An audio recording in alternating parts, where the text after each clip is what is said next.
Hey there, beautiful people. Oh, my heart goes out to you if you are breastfeeding right now and you feel like you have a cold or the flu. I mean, it's miserable. Hacking and coughing and sore throat and your body aches and you have a fever. And that's terrible on a normal person or an average person, but here you are, you're breastfeeding a baby and it feels so much worse, right? So, today's episode of Apothecary Wisdom is here to help you sort through which herbs and natural remedies are safe for you while you're breastfeeding and you have a cough, cold, or flu, because you have to be really mindful about which medications you can take. And I want to clear that up for you today, okay? So my name is Maria Chaudhry, and I'm a mother and a midwife and an herbalist. And as a mom and a breastfeeding mom, I have been exactly where you are, and I know just how miserable it is, and that's why I'm making this video, because I want to share with you some herbs, and I also want to share with you Birdsong Botanicals products because they're going to be safe for you while you're breastfeeding, and then what you don't utilize, you just stick that in your medicine cabinet and save it for later, and so when your child or your older children or even your newborn get sick, then you have remedies that are safe for them too. Okay? So we're about to dive right in, but before we do, please, please, please push like on this video, subscribe to our channel, ring the notification bell, especially if you like videos about birth and breastfeeding and herbs and women's health and children's health and spirituality from a midwife and herbal perspective. Okay? So we're about to dive in and we're going to talk about how breastfeeding affects immunity and how immunity influences breastfeeding. Because when you're breastfeeding and you're sick, it's really common to have these primary worries. I mean, you're worried about what medications are safe, what herbs are safe. You're worried about if your baby's going to get sick. You're worried about dehydration. And you're worried about your milk supply and having a dip or a drop in your supply. And all of those are super common concerns. The one I want to address first is, because I hear this sometimes, is a new mom, she's breastfeeding her baby and she's like, shoot, if I'm sick and I'm breastfeeding, is my baby going to get what I have? Right? So let's talk about that first. So before we do, I just need to remind you, you know this, I didn't introduce myself as a doctor, but I'm not a doctor. And if you're really concerned about your health and your illness, then go seek a doctor. I am an expert in herbs. I'm also on the internet. So you're going to trust yourself, and this is for educational purposes. Okay? So let's go into it. And I want to remind you, because you know this, a lot of the stuff you're going to already know. I'm just going to remind you, and you're going to be like, I've got it. And that's what empowerment is all about. So I want to remind you that the symptoms that you're experiencing, those are your body's immune response to the pathogen. The symptoms that you're experiencing is not the infection itself. And so in reality, you've been nursing your baby. And you've been with your baby skin to skin for all this time, right? And so your baby's been exposed to the same illness that you have. And so by the time you notice your first symptom, your baby's been exposed for a really long time. And if you were to stop breastfeeding when you start coughing or you start to have signs of a fever, that's not going to protect your baby anymore. Actually, it won't change the level of exposure that your baby's already had, okay? And because the pathogen, I just want to remind you, is the pathogen is causing your body's immune system, like the pathogen enters your body. You have a bacteria, you have a virus, you have a fungus, but this is cough, cold, or flu, so you probably have a virus, right? And that's entered your system. And your immune system is really amazing. And your immune system recognizes foreign invaders. To just put this really simply, your immune system creates antibodies. And these antibodies circulate around and through your body, and they're expressed through your breast milk, and they're going into your baby's body too. And they're looking for the pathogen, the invader, and they're going to get rid of it. Right? And so by the time you start to have your first symptom, the baby's been exposed to the pathogen and to your antibodies, right? And I want to say another thing that's pretty amazing is your breast. Ooh, I have a breast right here. Your breast, you have your areola and you have your nipple, and on your areola you have all these little bumps.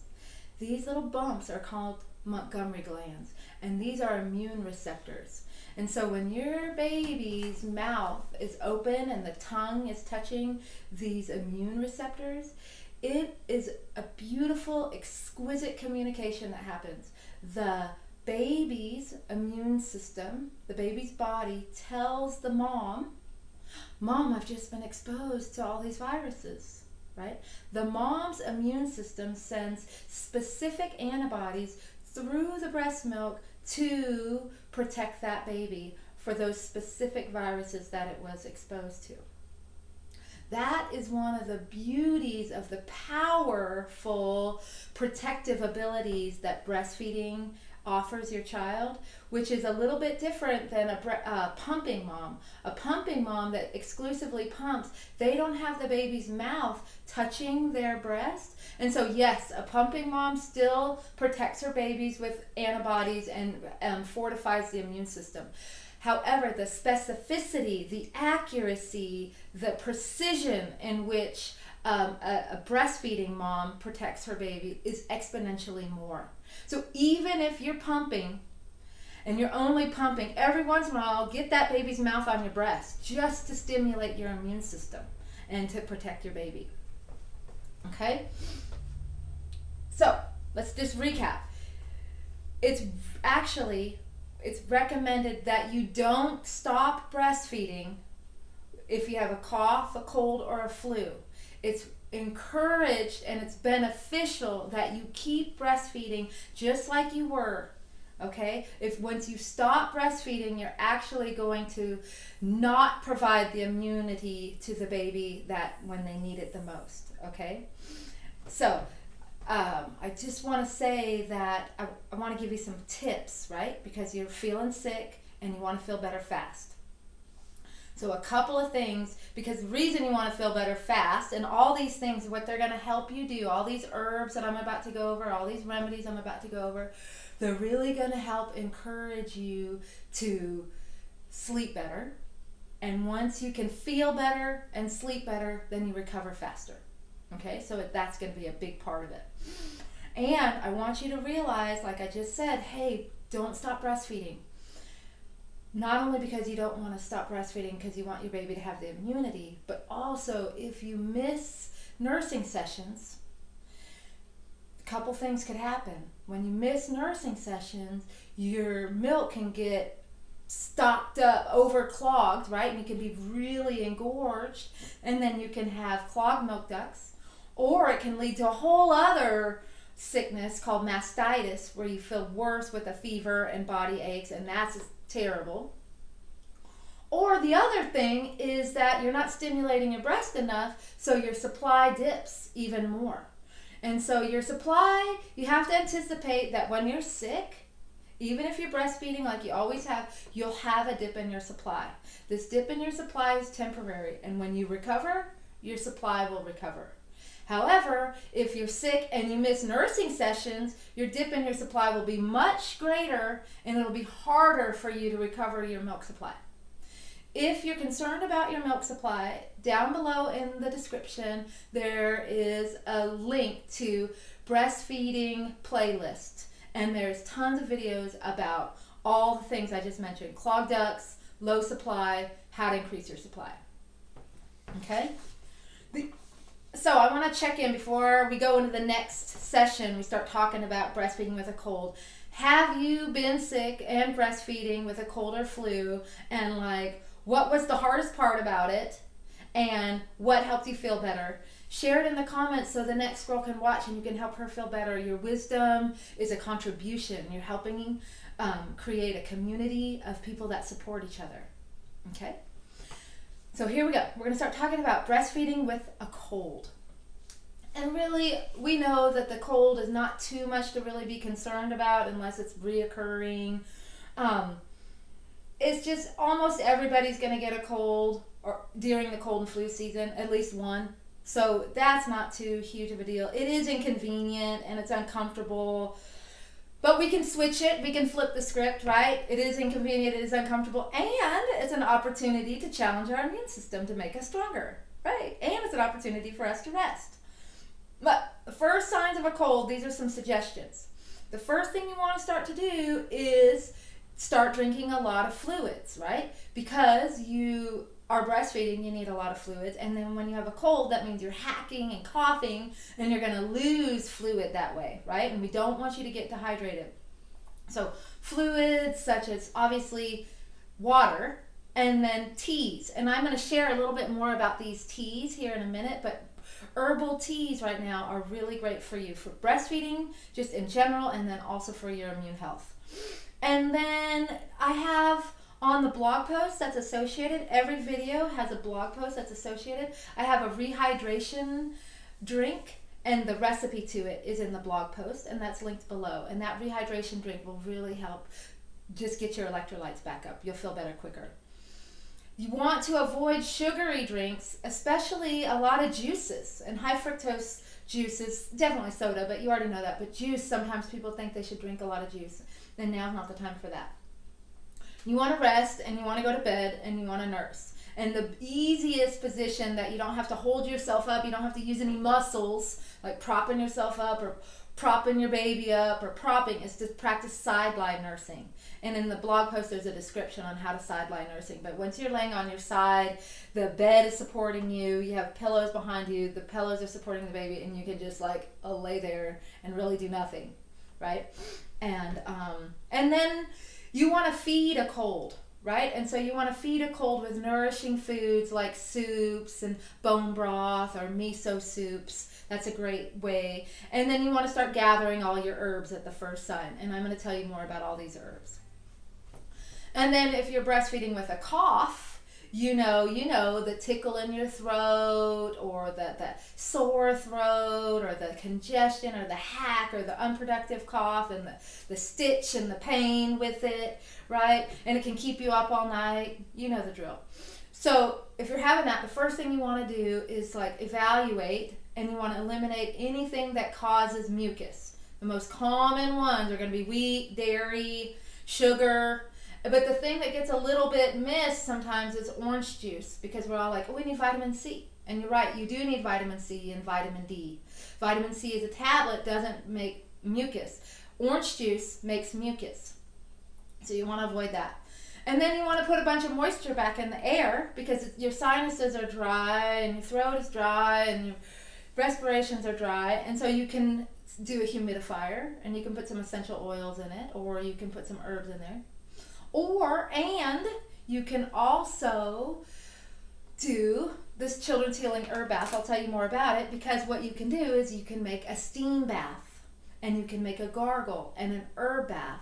And that steam and that gargle will moisturize and humidify your sinuses, and it'll help you have a more productive cough. Okay? And you can also drink a bunch of teas that will help soothe your throat and soothe your cough. And these teas don't have it, so I'm not really going to elaborate on it, but some soothing herbs would be really great to drink, and that are safe for breastfeeding, would also be marshmallow root and slippery elm. They're super soothing. And you can also suck on slippery elm lozenges. And you can also make herbal popsicles. And you're sitting here, you're like, Maria, I'm sick. You just said herb bath, tea, steam, popsicles, make lozenges. I don't know how to do that, and I don't have the energy. And so when you're sick, you don't do it. But when you recover, if you want to know how to make all those things, I have an ebook and an online course. It's free. You can have it. It's just down below. You got to click the link. And granted, the course is for herbs for kids, but you're a breastfeeding mom. That means you have kids. And so when you're going to make all this stuff for them, you're also in turn making it for you. And so it's a win-win situation. So I encourage you to enroll as soon as this video is over, right?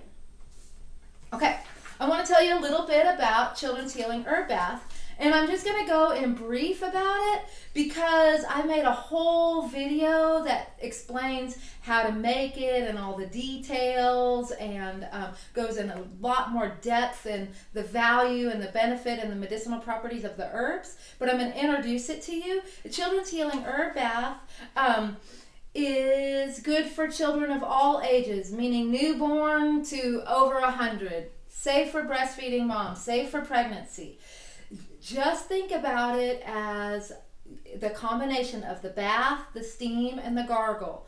If you do one of those things, that'll be great. You do all of those things, you'll be feeling better quicker, right? Just think about the thyme and the lavender are beautiful herbs that are well studied and well documented, that are effective against bacteria like strep throat and viruses and pathogens and illnesses, and they're herbal I don't want to say herbal antibiotics. I kind of stumbled on that. You notice that? I really want to say they're antimicrobial, because I don't want you to think herb, replace it for an antibiotic pill from the doctor. It's similar but different, but they are antiseptic and they kill microbes and pathogens and viruses, right? And they're really great at releasing a lot of that pain and tension and stiffness and body aches that you have. And lavender is so calming and relaxing, it's going to help you get a good night's sleep, right? So Children's Healing Herb Bath. And there's the video, and it's linked below. And I'm also going to try to make sure it's on the end screen. I'm just going to tell you the title of it, just so you know what to look for all the details. It's called Thyme, Herbal Decongestant for Lungs, Herb Bath, Steam, Gargle, right? And it'll tell you all about it. And so you can do, I like to keep things simple, so you can do one thing, or you can work in combination, right? And I like to combine Children's Healing Herb Bath with Children's Respiratory Support, because you want to take something internally to support your immune system, right? And Children's Respiratory Support is going to help your respiratory system and your immune system. And here in a second, I'll tell you more about all the herbs that are in it, but they go hand in hand. Okay? And really just think of I just really want to think of them as a partnership, and they're going to be helpful for your coughs and for your colds, but also for fevers. And so now I want to start talking more about a fever.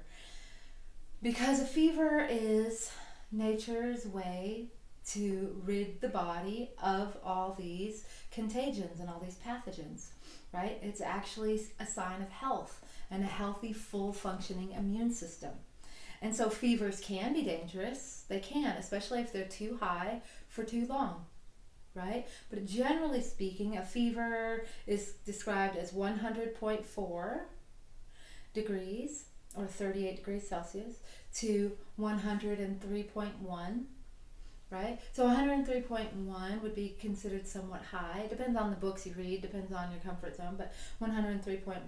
And so if it's staying at 103.1 or higher for days, that's a high fever. You want to figure that out. But if you're kind of ebbing and flowing in between that, then these remedies will probably be appropriate. It's just that you have to remember you're a breastfeeding mom, and fever, one of the primary concerns about fever is dehydration. And so for you, hydration is exponentially important. And I know I've said it once, but I need to say it again because it's that important. Okay? And so I want you to, and I've already said this, but a fever is what's probably going to cause the dip in the supply. Okay? It's probably going to be the fever that makes your milk supply go down. And if you're concerned about the supply, your milk supply, remember you have the resources down below. And you have herbs that are not linked below, but I'll make sure I do it. You have Let There Be Milk that can bring your supply back up, and you have your breastfeeding tea. And when you think about herbs and how they work with fevers, in brief, they're going to do it in two different ways, right? Some of them are going to cool your body down. They're called fever fusions. And others are called diaphoretics, and they're going to actually heat your body up, and they're going to promote your body to sweat. And then when you start sweating, that cools your body down. Okay? So I've gone into tons of detail, a whole playlist about fevers and how to treat fevers with hydrotherapy and with herbs. And so I want to just keep this conversation right here brief because you have a full discussion about fevers in the resources below. But some of the herbs that are beneficial for fevers as feverfuges, meaning they cool your body down, that would be lemon balm, chamomile, catnip, yarrow, and elderberry, right? Not only do they cool you down, but they also calm you down, and they also reduce a lot of that tension and pain, right? So they help you sleep. And then the other herbs are the diaphoretic herbs that heat things up and make you sweat.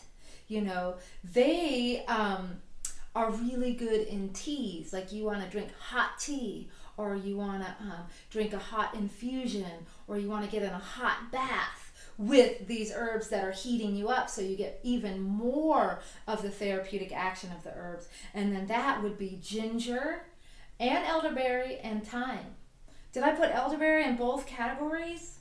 Oh, you're right, I did. You know why I did that? Because herbs have the capacity to do more than one thing, right? And they're wonderful. Okay, so remember also that these will heat your body up, warm you up, increase your circulation, help you sweat, help get your milk flowing if you feel like your milk is low, and it's going to fight all the infection. It's going to kind of just warm you, stimulate you, keep you going, and then it's going to help clear respiratory infection and congestion and things that are stuck and stagnant. It's going to help those things move. And then again, it's going to help with your pain, and so you can rest better. And so I'm just going to tell you a little bit about each one of these like a line. So when you think of elderberry and thyme together, you're going to think of them as well-documented antivirals. It's in so many books all over the internet. Science agrees. Elderberry and thyme are herbal, antivirals, antifungals, antibiotic herbs, and they're safe for breastfeeding moms. Okay? And then you have echinacea purpurea. Timing is everything with echinacea. Echinacea is a beautiful herb, safe for breastfeeding, and it's great for coughs, cold, and flu. However, it is the most effective, and primarily its highlight is when you have your first signs and symptoms. So the first moment you're like, am I getting sick? I think I'm sick. Echinacea tincture, echinacea tea, that's when you have it. Now, if you've been sick for 3 days, 4 days, and then you start taking echinacea, it's not going to work. Really, it might be helpful, but not so much. So if you want to be dazzled by herbs, you got to know the right timing. And so echinacea is at the very beginning of a cold and flu. And then you have another really cool herb. It's called wild cherry bark. It smells so good, and it's really beautiful in red color, and it's an expectorant, and it's going to help break up lung congestion.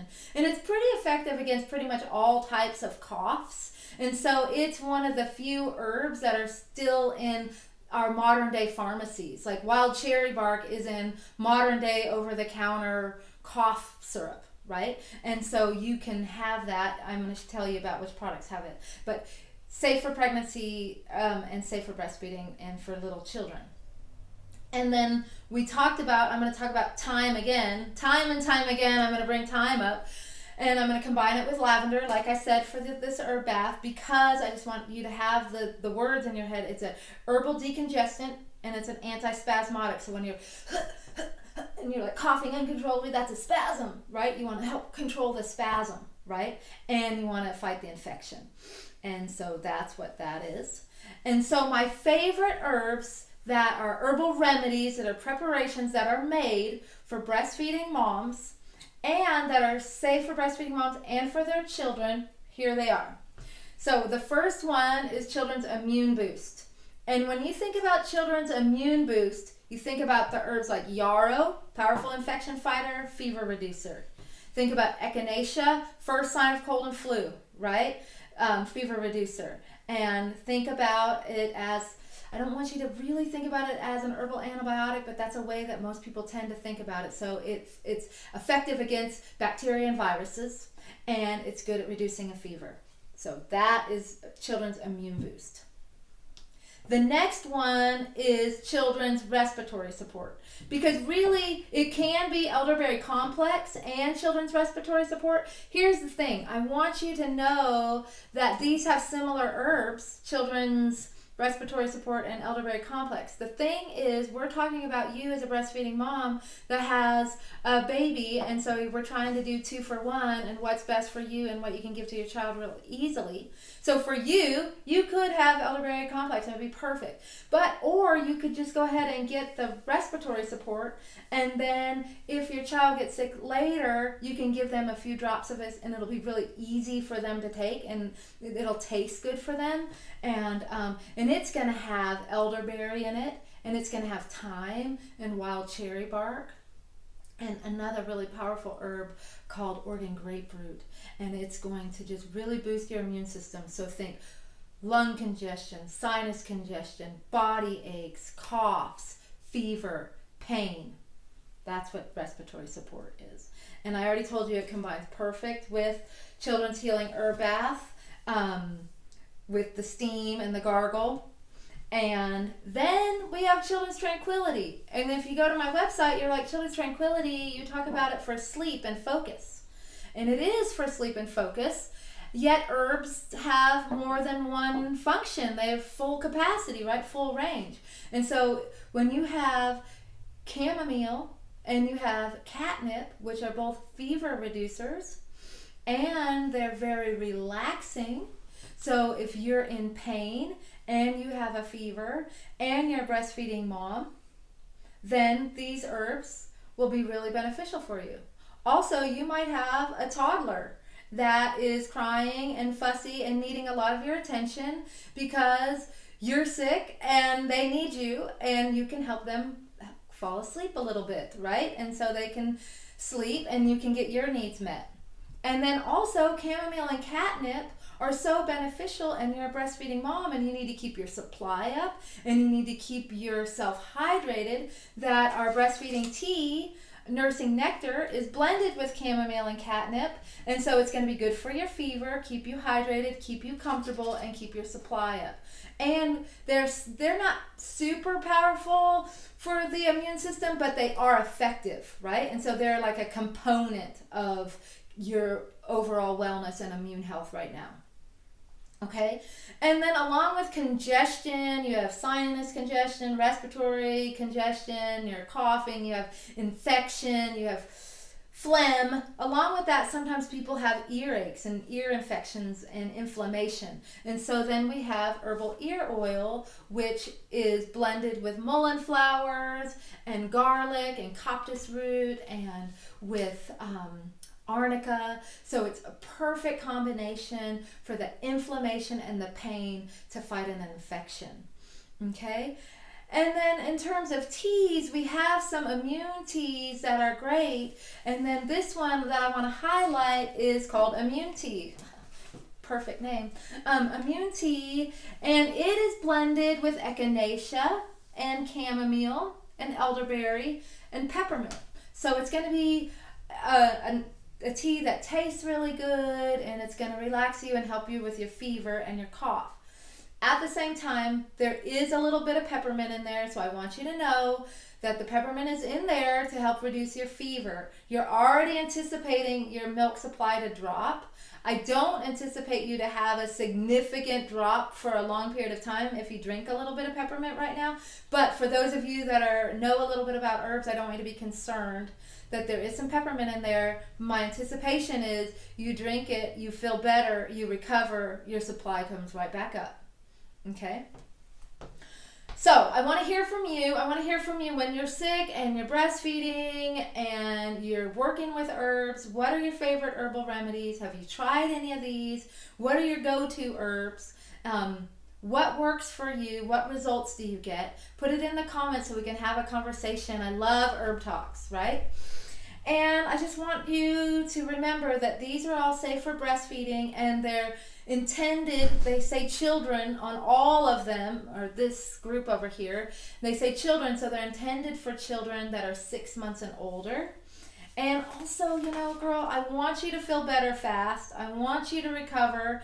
And I need to give you the gentle reminder that, you know, you're in recovery, and the recovery process always takes longer than we want it to. We're already, as soon as we're sick, we already want to be over it, right? So it takes a little longer than that, right? So we have to be realistic and go back to your basics, right? Go back to your basics. Have your tea, have your soup, drink plenty of water, lay down, nurse your baby. Guess what? The laundry will wait. The dishes will wait. It'll all wait. Trust that you're fully supported. Your body is healthy. You have all the resources you need right now. You're going to recover quicker. And then when you recover, you're going to be stronger than you were before. Okay? So, I'm proud of you.